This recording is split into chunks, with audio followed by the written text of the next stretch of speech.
Quero explicar aqui em rápidas palavras por que eu aceitei o convite do nosso presidente, o excelentíssimo senhor Jair Bolsonaro, deixando 22 anos de magistratura e uma relativamente confortável carreira, pelo menos os aspectos de vencimentos e aposentadoria. Os outros aspectos, não tão confortável. Ontem mesmo, verifiquei que o Brasil, apesar da Operação Lava Jato e dos enormes esforços aqui e ali contra a corrupção, permanece em uma posição relativamente ruim nos índices de percepção quanto à existência de corrupção nos rankings anuais da Transparência Internacional. Entre 180 países, o Brasil ocupa a 96ª posição. Rigorosamente, a pontuação obtida pelo país, 37 em 100 pontos possíveis, caiu desde 2014, quando do início da Operação Lava Jato. Talvez os esforços judiciais, ao revelarem a magnitude da corrupção entre nós, tenham contribuído, paradoxalmente, para elevar a percepção da corrupção. Ao invés desses esforços, eles terem chamado a atenção para o quanto nós temos, não só a instituição judiciária, mas todas as instituições em volta da justiça criminal, e igualmente a sociedade, o quanto nós temos dedicado a superá-la. Isso, para mim, ilustra uma verdade reconhecida e que já repeti várias vezes. Não se combate a corrupção somente com investigações e condenações criminais eficazes. Elas são relevantes, pois não há combate eficaz à corrupção com impunidade e sem riscos de punição para os criminosos. Mas elas não são suficientes. São necessárias políticas mais gerais contra a corrupção. Leis que tornem o sistema de justiça mais eficaz. Leis que diminuem incentivos e oportunidades contra a corrupção. Um juiz em Curitiba pouco pode fazer a respeito dessas políticas gerais.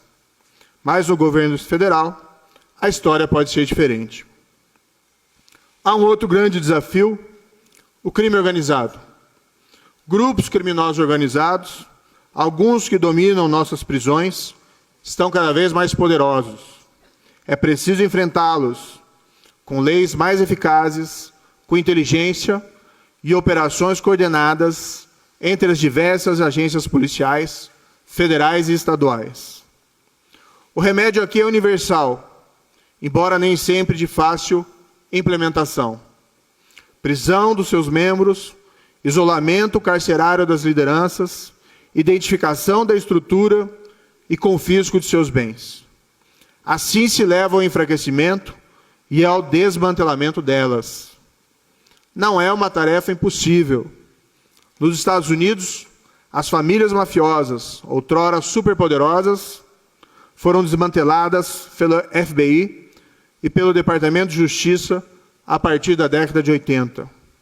Na Itália, a aura de invencibilidade da Cosa Nostra siciliana foi quebrada graças aos esforços conjuntos da polícia, Ministério Público e de magistrados, entre eles os juízes heróis Giovanni Falcone e Paolo Borsellino. O crime violento também aterroriza a população brasileira. As elevadas taxas de homicídio, já mencionadas pelo ministro Raul Jungmann, constituem o pior exemplo. Mas os índices de roubos armados, estupros e de crimes violentos em geral geram uma atmosfera de insegurança que deve ser combatida com estratégia, inteligência e políticas públicas eficazes. Essas elevadas taxas de criminalidade, seja do crime de corrupção, seja do crime organizado, seja do crime violento, prejudicam o ambiente de negócios e o desenvolvimento. Pior do que isso, geram desconfiança e o medo, afetando a credibilidade das instituições e, em certo nível, a própria qualidade da democracia e da vida cotidiana. Não há uma resposta ou uma tarefa fácil aqui, mas o compromisso do Ministério é, com todos os esforços e dedicação possível do ministro, dos secretários, dos dirigentes, dos servidores dos ministérios e de todos os órgãos e departamentos vinculados a eles, iniciar um ciclo virtuoso de diminuição de todos esses crimes, prosseguindo no legado das gestões anteriores. Tudo isso dentro de um ambiente de respeito às instituições e ao Estado de Direito.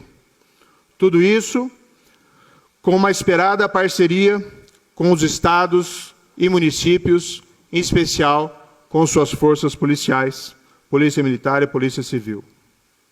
Os planos ainda estão em elaboração e não caberia aqui detalhá-los. Mas, alguns exemplos. Pretendo que a Secretaria Nacional de Segurança Pública, utilizando sabiamente o Sistema Único de Segurança Pública e o Fundo Nacional de Segurança Pública, um legado da gestão do ministro Raul Jungmann, atue não só com investimentos para auxiliar as polícias estaduais e distrital, mas também para padronizar procedimentos, gestão e estrutura, respeitadas, obviamente, as autonomias locais. Deve ter um papel equivalente ao da intervenção federal no Rio de Janeiro, e que reestruturou a segurança pública naquele estado.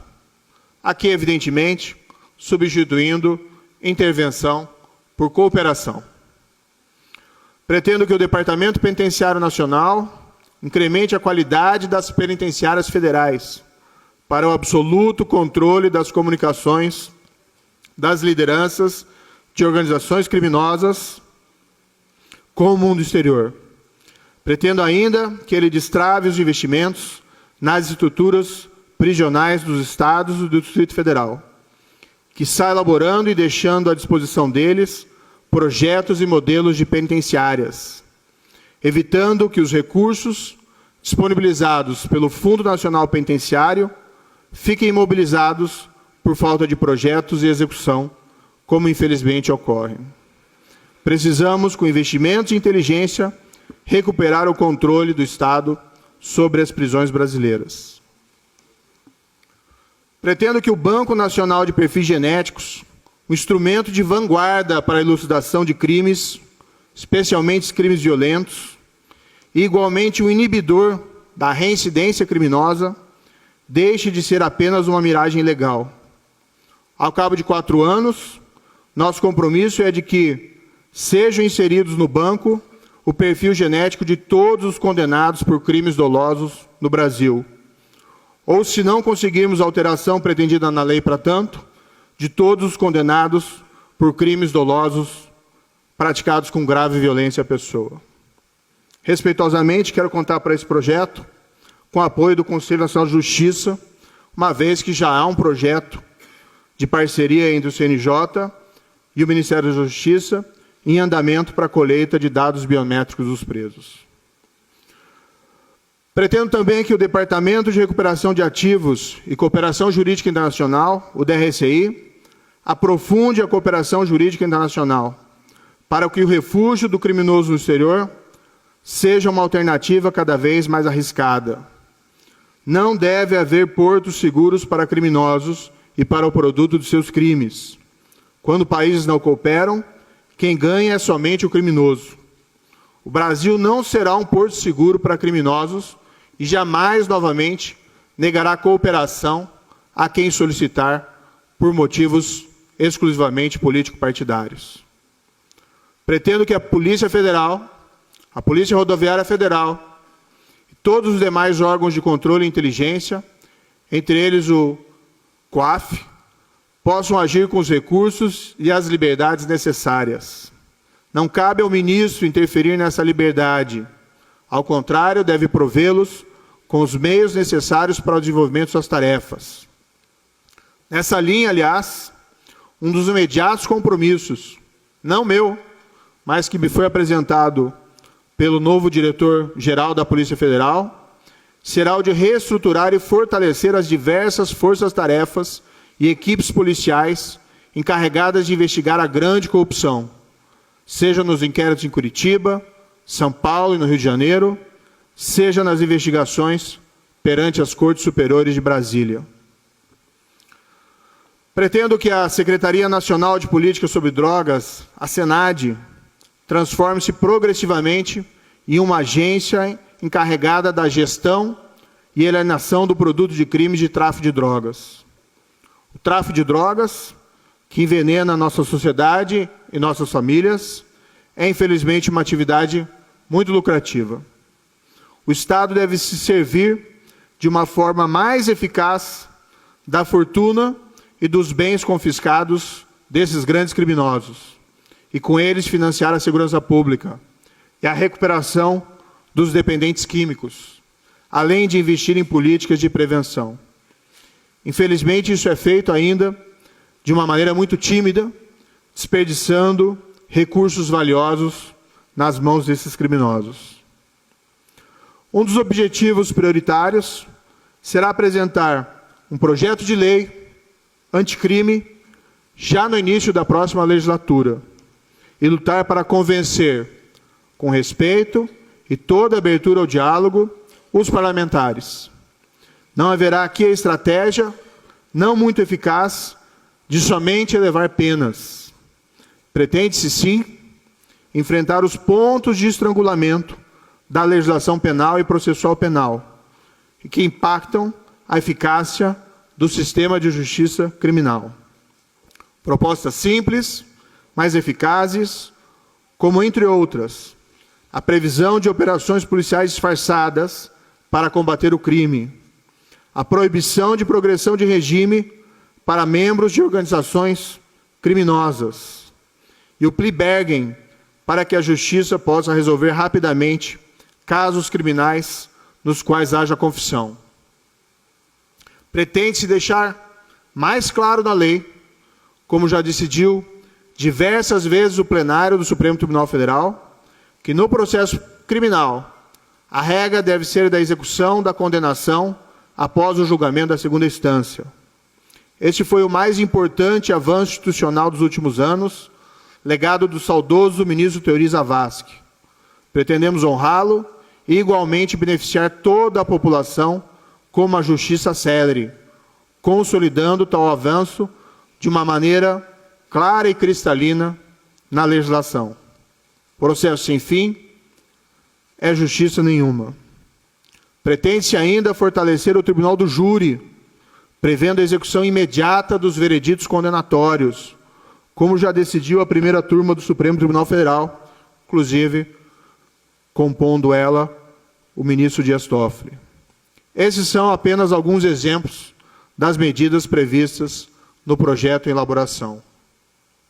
Adiante virão projetos mais complexos, que terão que ser debatidos com outras pastas, para reduzir incentivos e oportunidades para a prática da corrupção e de outros crimes.